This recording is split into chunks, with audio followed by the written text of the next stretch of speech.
Good morning Harshad education YouTube ચેનલમાં આપ સર્વે વિદ્યાર્થીઓનું હાર્દિક સ્વાગત છે। આજે ફરી એકવાર આપણે ધોરણ 9 સામાજિક વિજ્ઞાન પાઠ નંબર 10 સરકારના અંગોની ચર્ચા કરવા મળ્યા છે। ધોરણ 9 સામાજિક વિજ્ઞાન पाठ नंबर 10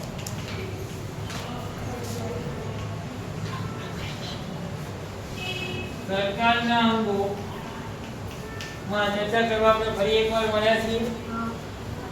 બધાને તમને બધા વિદ્યાર્થી મિત્રો તમને બધાને ખબર છે કે સરકારના અંગો કેટલા છે?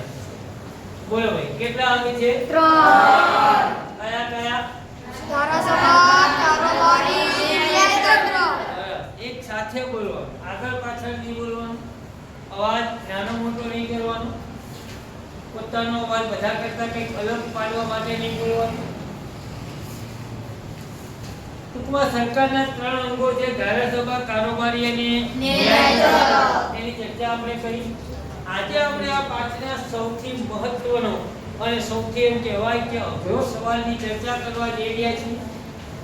પરીક્ષામાં એ સવાલ ભૌગોલિક પૂછાય છે, પૂછાશે એવો અગત્યનો સવાલ કે જે વિદ્યાર્થીઓને એવું લાગે કે આ પાઠમાં સૌથી અઘરું અમને લાગે, આ પાઠ સૌથી અઘરો અમને લાગે, પણ આપણે એને સહેલો બનાવવાનો પ્રયત્ન કરવા જઈ રહ્યા છીએ અને તમને બધાને એની વ્યવસ્થિત સમજણ પડે એની ચર્ચા આપણે કરવા જઈ રહ્યા છીએ। તો આજે આપણે સૌથી અગત્યનો પ્રશ્ન જે છે એની આપણે ચર્ચા કરવી છે। ત્યારે પ્રશ્ન છે કે ખરડો કાયદો ક્યારે બને? આવો પ્રશ્ન છે આપણો, ખરડો કાયદો ક્યારે બને? આવો પ્રશ્ન છે આપણી પાસે। એટલે એમાં તો પેલું એવું થાય કે ભાઈ ખરડો એટલે શું પહેલા? ત્યારે તો આપણને એવો પ્રશ્ન થાય, અહીં દરેક વિદ્યાર્થીનું ધ્યાન અહીંયા ત્યારે તો એમ થાય કે ભાઈ ખરડો એટલે શું? ત્યારે તો આપણે ખરડાની વ્યાખ્યા આપણને ખબર હોવી જોઈએ, પછી આપણને ખબર હોવી જોઈએ કે ખરડો એટલે શું અને ખરડાના પ્રકાર કેટલા। આટલી વસ્તુ આપણને ખબર હોય પછી આપણે ખરડાનો કાયદો બનાવીએ। ત્યારે તો ખરડો એટલે શું, ખરડાના પ્રકાર કેટલા અને કયા કયા, અને પછી આપણે ખરડાનો કાયદો બનાવીએ। હવે સામાન્ય ભાષામાં આપણે વાત કરીએ તો ખરડો કાયદો ક્યારે બને? તો જો દેશમાં ખરડો પાસ કરવો હોય, કાયદો બનાવવો હોય તો રાષ્ટ્રપતિની સહી થાય એટલે ખરડો કાયદો બને। અને રાજ્યમાં કોઈ ખરડાને કાયદો બનાવવો હોય તો રાજ્યપાલની સહી થાય ખરડો કાયદો બને। રાજ્યમાં રાજ્યપાલની સહી થાય અને દેશમાં રાષ્ટ્રપતિની સહી થાય અને ખરડો કાયદો બને। સામાન્ય માહિતી એવી કહેવાય કે ખરડો કોઈ પણ ગૃહમાં રજૂ થાય, કોઈ પણ સભ્ય રજૂ કરે। કોઈ પણ ગૃહ એટલે ગૃહ તો કેટલા છે? 2, બરાબર। કયા કયા? ઉપલું ગૃહ અને નીચલું ગૃહ। ઉપલું એટલે રાજ્યસભા અને નીચલું એટલે લોકસભા। એ સંસદના ગૃહ તો 2, લોકસભા અને રાજ્યસભા। એટલે આ જે ખરડો છે કોઈ પણ ગૃહમાં રજૂ થાય અને ગૃહનો કોઈ પણ સભ્ય રજૂ કરી શકે છે અને એમાં ચર્ચા વિચારણા થાય। ચર્ચા વિચારણા કરી રાષ્ટ્રપતિ પાસે મોકલવાનું, રાષ્ટ્રપતિ એમાં હસ્તાક્ષર કરે એટલે ખરડો કાયદો બની જાય। સમજ્યા? એટલે કોઈ સામાન્ય ખરડો હોય તો આવું હોય, પણ નાણાકીય ખરડો રજૂ કરવાનો હોય તો કેન્દ્રમાં રાષ્ટ્રપતિની મંજૂરી લેવી પડે। નાણાકીય ખરડો રજૂ કરવો હોય તો પણ મંજૂરી લેવી પડે રાષ્ટ્રપતિ અને રાજ્યમાં રાજ્યપાલ, તો નાણાકીય ખરડો રજૂ થાય। બાકીનો કોઈ પણ ખરડો રજૂ કરવા માટે જે ગૃહમાં રજૂ કરવાનો હોય ને એ ગૃહના અધ્યક્ષની મંજૂરી લેવાની।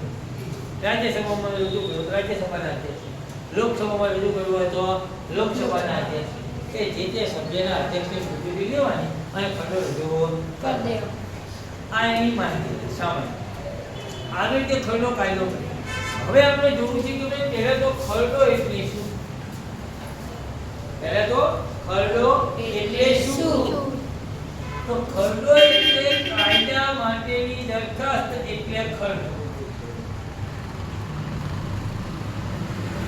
કાયદા માટેની દરખાસ્ત એટલે ખરડો. બોલો બધા. ખરડો એટલે શું?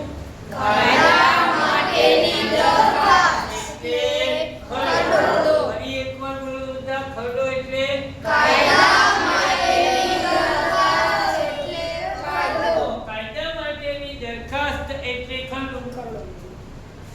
કાયદા માટેની દરખાસ્ત એટલે ખરડો. કાયદા માટેની દરખાસ્ત એટલે ખરડો.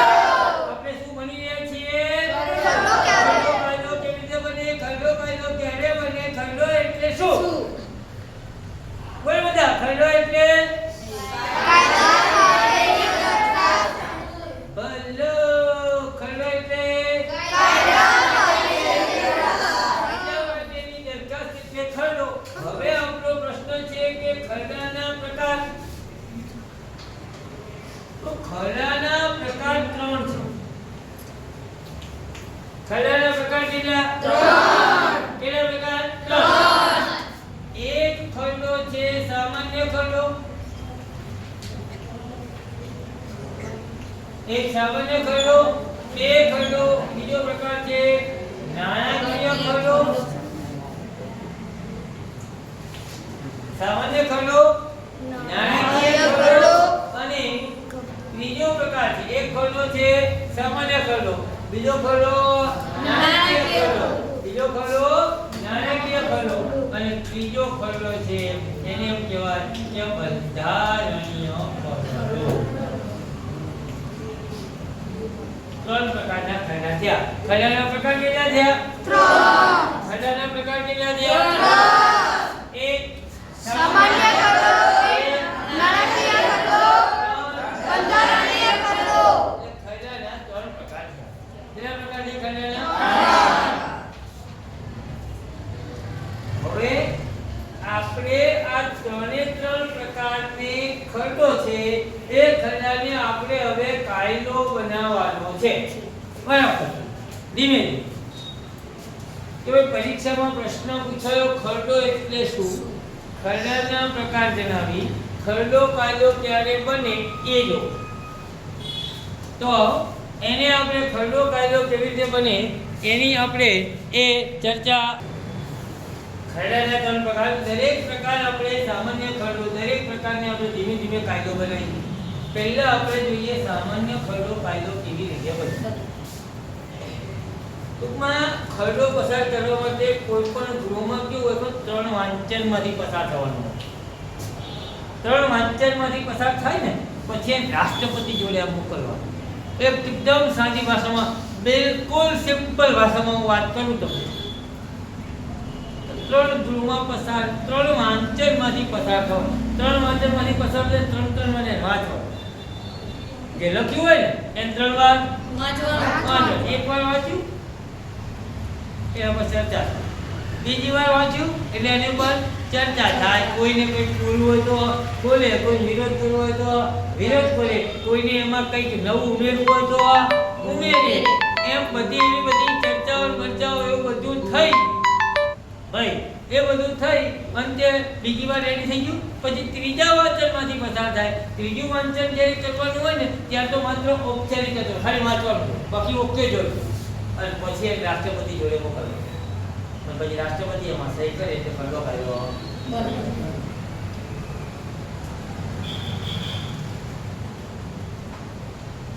સમજાય ગયું? એના સમજાય. હવે આપણે જોઈએ પહેલું સામાન્ય ખરડો. ઓકે, આપણે સામાન્ય ખરડા કાયદો બનાવીએ. શું કરીએ આપણે? સામાન્ય ખરડાને કાયદો બનાવીએ. સામાન્ય ખરડા કાયદો બનાવીએ તો કે સામાન્ય ખરડો એ સંસદના કોઈ પણ ગૃહમાં રજૂ થાય. યાદ રાખવાનું. સામાન્ય ખરડો સંસદના કોઈ પણ ગૃહ. સંસદના ગૃહ કેટલા? 2. કયા કયા? લોકસભા, રાજ્યસભા. લોકસભા અને રાજ્યસભા. આપણે કયો ખરડો ભણીએ છીએ?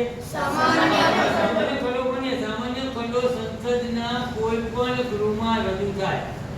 સંસદના કોઈ પણ ગૃહમાં રજૂ થાય અને કોઈ પણ સભ્ય રજૂ કરી શકે. કોઈ પણ ગૃહમાં રજૂ થાય ને કોઈ પણ શબ્દ રજૂ કરી શકે તેને કહેવાય સામાન્ય ખરડો. હવે સામાન્ય ખરડો જે ગૃહમાં રજૂ થયો હોય એ ગૃહમાં 3 વાંચનમાંથી પસાર થવાનું, પછી એને બીજા ગૃહમાં મોકલવું. બીજા ગૃહમાં 3 વાંચનમાંથી પસાર થવાનું, પછી એને રાષ્ટ્રપતિ પાસે મોકલવાનું. અને આખી આ પ્રોસેસ છે. આખી એક ખરડાને કાયદો બનાવવા માટેની શું છે? આખી એક આ પ્રોસેસ. હવે જો કે સંસદના કોઈ પ્રથમ વાંચનમાં તો જે ગૃહમાં રજૂ થયો હોય તે પ્રથમ વાંચનમાં શું હોય? તો પ્રથમ વાંચનમાં ખરડાનું શીર્ષક શું છે, ખરડો ટાઇટલ, એની અંદર રહેલી બાબતો અને એના કારણો વાંચવામાં આવે છે. પહેલું વાંચન, પ્રથમ વાંચનમાં ખરડાના શીર્ષક, એના કારણો અને એમાં રહેલી અગત્યની બાબતો ખાલી વાંચવામાં આવે. ઓકે, પહેલા વાંચન. પછી બીજા વાંચનમાં બીજું વાંચનમાં આવે એટલે દ્વિતીય વાંચનમાં ખરડામાં રહેલી તમામ બાબતો ઉપર ઊંડાણપૂર્વક ચર્ચા થાય. એક મુદ્દા ઉપર શું થાય? ચર્ચા. ઊંડાણપૂર્વક કલમે કલમ બાય ઊંડાણપૂર્વક બીજા વાંચનમાં ચર્ચા થાય અને અંતે એમાં સહમતિ લેવામાં આવે અને જરૂર પડે ને તો બીજા વાંચનમાં મતદાન કરવામાં આવે. શું કરવામાં આવે? મતદાન. બીજા વાંચનમાં મતદાન કરવામાં આવે. કેમ? કે ભાઈ ખરડો રજૂ કર્યો, તેમાં ચર્ચા થઈ કમ્પ્લીટ, આખો દિવસ ચર્ચા ચાલે. કોઈ હા પડે, કોઈ ના પડે, કોઈ નવું ઉમેરવાનું કે કોઈ એમ કે ના ભાઈ આમાં સુધારો કરો, એ સાચું હોય તો પાછો સુધારો કરવામાં આવે. અંતે એમાં મતદાન થાય. મતદાન શા માટે કરવાનું? તો ભાઈ આ ખરડો જે રજૂ કર્યો એ ખરડા કેટલા લોકોને માન્ય છે? બહુમતી તો હોવી જોઈએ ને. એટલે કેટલાક મત આપશે ના, કેટલાક મત આપશે હા. એમ બહુમતીમાં જો ખરડો પસાર થાય તો જ એને બીજા ગૃહમાં મોકલવામાં આવે, નહીં તો મોકલવામાં આવે નહીં. એટલે મતદાન થયું પછી બાકી ઓકે, પછી ત્રીજા વાંચનમાં પસાર કરવામાં આવે. તો ત્રીજું વાંચનમાં જ્યારે આવે કે ત્રીજા વાંચનમાં તો માત્ર ઔપચારિક વાંચન જ ખાલી કરવાનું, ફટાફટ વાંચી જવાનું. આવી રીતે જે ગૃહમાં રજૂ કરવાનો હોય એ ગૃહમાં 3 વાંચનમાંથી ખરડાને પસાર કરવાનો. 3 વાંચનમાંથી પસાર થાય એટલે ખરડો જે તે ગૃહમાં પસાર થયેલો માની લેવાનો. પછી એને બીજા ગૃહમાં મોકલવાનો. બીજા ગૃહમાં પણ આવી રીતે 3 વાંચનમાંથી પસાર થવાનો. આ બીજા ગૃહમાં 3 વાંચનમાંથી પસાર થઈ ગયો એટલે બંને ગૃહમાં ખરડો પસાર થયેલો માની લેવાનો. પછી એને રાષ્ટ્રપતિ પાસે મોકલવામાં આવે. અને એમાં સામાન્ય ખરડો રાષ્ટ્રપતિ પાસે જાય તે રાષ્ટ્રપતિ 3 કામ કરે. સામાન્ય ખરડો રાષ્ટ્રપતિ પાસે જાય તો રાષ્ટ્રપતિ એમાં કેટલા કામ કરે? 3. રાષ્ટ્રપતિ એમાં સહી કરે, કાં તો એને પુનઃ વિચારણા માટે પાછો મોકલે, ફરી વિચાર કરવા માટે પાછો મોકલે, અથવા સહી કર્યા વિના પોતાની પાસે મૂકી રાખે. 3 વસ્તુ કરે. રાષ્ટ્રપતિ પાસે આવેલા ખરડામાં રાષ્ટ્રપતિ સહી કરી દે તો કાયદો બની જાય. કાં તો સહી કરી દે, કાં તો એને પાછો ફરી ભાઈ તમારે વિચાર કરી લો એમ ફરી વિચારણા માટે પાછો મોકલે. કારણ કે એકવાર એમની સહી થઈ જાય એટલે તો કાયદો બની જાય, પછી એમાં કંઈ થાય નહીં. એટલે ફરી એક વિચારવા માટે પાછો મોકલે. કાં તો ત્રીજી શું કરે? સહી ના કરે, પાછો ના મોકલે, પોતાની જોડે પોતાની પાસે મૂકી રાખે. આ કામ રાષ્ટ્રપતિ કરે સામાન્ય ખરડામાં. એટલે કાનો કે રાષ્ટ્રપતિએ સામાન્ય ખરડાને પુનઃ વિચારવા માટે પાછો મોકલ્યો ત્યારે જે તે ગૃહ એમાં જરૂરી સુધારા વધારા સાથે અને સુધારા કરવા જેવા હોય તો ફરી સુધારા કંઈક કરીને અથવા સુધારા વધારા કર્યા વિના રાષ્ટ્રપતિને પરત આવેલા ખરડા ઉપર રાષ્ટ્રપતિએ હસ્તાક્ષર કરવા પડે ને કરવા પડે અને અંતે એક ખરડો કાયદો બને. સામાન્ય ખરડો કાયદો કેવી રીતે બને? પરીક્ષામાં લખવાનું છે આપણે બધાએ. તો તો સામાન્ય ખરડો જે તે ગૃહમાં રજૂ થાય, કોઈ પણ ગૃહનો સભ્ય રજૂ કરે એને પ્રથમ વાંચનમાંથી પસાર કરવાનું, પછી બીજા વાંચનમાં મૂકવાનું, પછી ત્રીજા વાંચનમાં મૂકવાનું. ત્રણેય વાંચનમાંથી ખરડો પસાર થાય એટલે જે ગૃહમાં પસાર થયેલો માની લેવાનો, પછી તેને બીજા ગૃહમાં મોકલવામાં આવે છે. બીજા ગૃહમાં પણ ત્રણ વાંચનમાંથી ખરડો પસાર થાય એટલે બંને ગૃહમાં પસાર થયેલો માની લઈ રાષ્ટ્રપતિ પાસે મોકલવામાં આવે. રાષ્ટ્રપતિ એમાં હસ્તાક્ષર કરે અથવા પુનઃ વિચારણા માટે પરત મોકલે અથવા પોતાની પાસે મૂકી રાખે અને પરત મોકલેલા ખરડા પર સુધારા વધારા સાથે પાછો મોકલવામાં આવે. અને પરત સુધારા વધારા સાથે પરત આવેલા ખરડા ઉપર રાષ્ટ્રપતિ હસ્તાક્ષર કરવા પડે. અંતે સામાન્ય ખરડો કાયદો બને છે. અંતે સામાન્ય ખરડો શું બની જાય છે? કાયદો બની જાય છે. આવી રીતે સામાન્ય ખરડો કાયદો બને. સમજાય ગયું? ટૂંકમાં ત્રણ વાંચનની પ્રક્રિયા જે છે ને ત્રણે ત્રણ ખરડામાં આવે. ત્રણ વાંચનમાંથી પસાર થવાનું રહે એ ત્રણેયમાં આવે અને પરીક્ષામાં આવવાનું છે. આ તમારી બીજી પરીક્ષા આવશે હવે, એમાં આ પ્રશ્ન આવવાનો છે. દરેક એને ધ્યાનમાં રાખીને આપણે કામ કરવાનું. સમજ્યા? હવે જો કે હવે આપણે વાત કરીએ નાણાકીય ખર્ચ. તો નાણાકીય ખર્ચો લોકસભામાં જ રજૂ થાય. ઠીક છે, કોઈ પણ ગૃહમાં રજૂ ના થાય. નાણાકીય ખર્ચો ક્યાં રજૂ થાય? લોકસભામાં. નાણાકીય ખર્ચો રજૂ કરવા માટે રાષ્ટ્રપતિની મંજૂરી લેવી પડે. બોલો, કોની મંજૂરી લેવી પડે? આપણે કયો ખર્ચો ભણીએ છીએ? નાણાકીય ખર્ચો. બહુ સરસ. એ નાણાકીય ખર્ચો કયા ગૃહમાં રજૂ થાય? લોકસભા. નાણાકીય ખર્ચો રજૂ કરવા માટે કોની મંજૂરી લેવી પડે? રાષ્ટ્રપતિની મંજૂરી લેવી પડે. એટલે લોકસભામાં રજૂ થાય. એ કોણ રજૂ કરે તમને ખબર છે? તો હું તમને કહું, નાણાકીય ખરડો નાણાં મંત્રી રજૂ કરે. કોણ રજૂ કરે? નાણાં મંત્રી. એ નાણાં મંત્રી રજૂ કરે, રાષ્ટ્રપતિની મંજૂરી લે, લોકસભામાં રજૂ કરે. ક્યારે? તો ક્યારે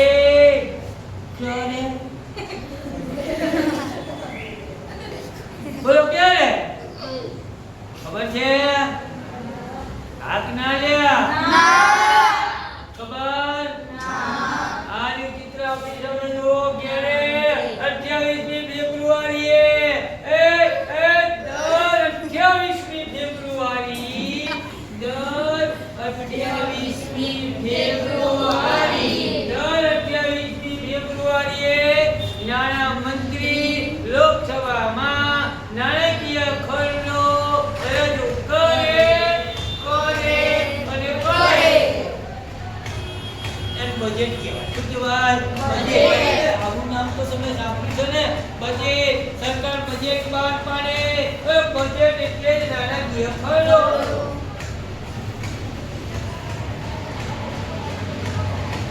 બજેટ એટલે નાણાકીય ખરડો. નાણાકીય ખરડો લોકસભામાં રજૂ થાય, નાણાં મંત્રી રજૂ કરે, દર 28મી ફેબ્રુઆરીએ રજૂ થાય. લોકસભામાં પસાર થઈ ગયો, ત્રણ વાંચનમાંથી પસાર થયો એટલે એને રાજ્યસભામાં મોકલવામાં આવે. રાજ્યસભામાં ત્રણ વાંચનમાંથી પસાર થવાનો રહે. રાજ્યસભાએ એને સુધારા વધારા સાથે 14 દિવસની અંદર લોકસભાને પાછો મોકલવાનો. જો એવું ના કરે રાજ્યસભા, તો રાજ્યસભામાં ખરડો પસાર થયેલો માની લેવામાં આવે અને રાષ્ટ્રપતિના હસ્તાક્ષર થતાં નાણાકીય ખરડો કાયદો બની જાય. નાણાકીય ખરડો કાયદો બની જાય. સમજ્યા? લોકસભામાં 28મી ફેબ્રુઆરી નાણામંત્રી ત્રણ વાંચનમાંથી પસાર ક્યાં મોકલવાનું? રાજ્યસભા. રાજ્યસભા શું કરવાનું? અંદર સુધારા વધારા સાથે કેટલા દિવસમાં? 14 દિવસમાં. કોને પાછું આપવાનું? લોકસભા. લોકસભા ના પાછું આપે તો ખરડો રાજ્યસભામાં પસાર થયેલ છે એવું માની લેવાનું. રાષ્ટ્રપતિને મોકલી દેવાનું. રાષ્ટ્રપતિના હસ્તાક્ષર થતા નાણાકીય ખરડો કાયદો બની જાય છે. ઓકે, સામાન્ય ખરડો કાયદો બની ગયો, નાણાકીય ખરડો કાયદો બની ગયો. હવે આપણે બાકી રહ્યું કે ભાઈ બંધારણીય ખરડો. એટલે બંધારણીય ખરડો એટલે બંધારણમાં સુધારો.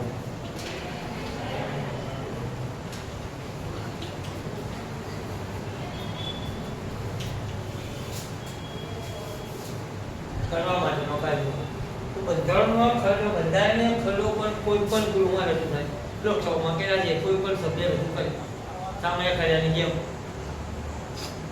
પણ એમાં બંધારણમાં સુધારો કરવા માટે લોકસભામાં હાજર રહેલા સભ્યોની 2/3 બહુમતી હોવી જોઈએ. 2/3 બહુમતી હોય તો જ એમાં સુધારો થાય, નહીં તો સુધારો થાય નહીં. અને કોઈ એવો અંગત સુધારો હોય, બંધારણના તથ્યને લગતો કોઈ એવો સુધારો હોય તો એમાં લોકસભાના સભ્યની 2/3 બહુમતીની સાથે સાથે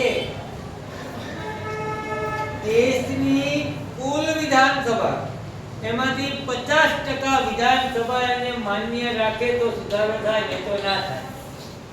આપણા દેશમાં કુલ વિધાનસભા જેટલા રાજ્યો હોય એટલી વિધાનસભા હોય. 30 રાજ્યો, 30 વિધાનસભા, એમાંથી 50% વિધાનસભા એને માન્ય રાખી જોઈએ. 15 વિધાનસભા એને માન્ય રાખે તો બંધારણીય ખરડો કાયદો અને એટલે કે તો બંધારણમાં સુધારો થાય. તો બંધારણમાં સુધારો કરી શકાય નહીં. સમજાયું? તો સુધારો થાય તો સુધારો થાય નહીં. અહીંયા ખરડો કાયદો કેવી રીતે બને એની તમામ ચર્ચા આપણે કરી. ખરડો એટલે કાયદા માટેની દરખાસ્ત. ખરડાના 3 પ્રકાર: સામાન્ય ખરડો, નાણાકીય ખરડો અને બંધારણીય ખરડો. આ 3 ખરડાને આપણે કાયદો બનાવાયો અને દરેક મસ્ત રીતે પ્રશ્નો ભણ્યા. આ પ્રશ્નો પરીક્ષા માટે ખૂબ આઈએમપી પ્રશ્નો છે.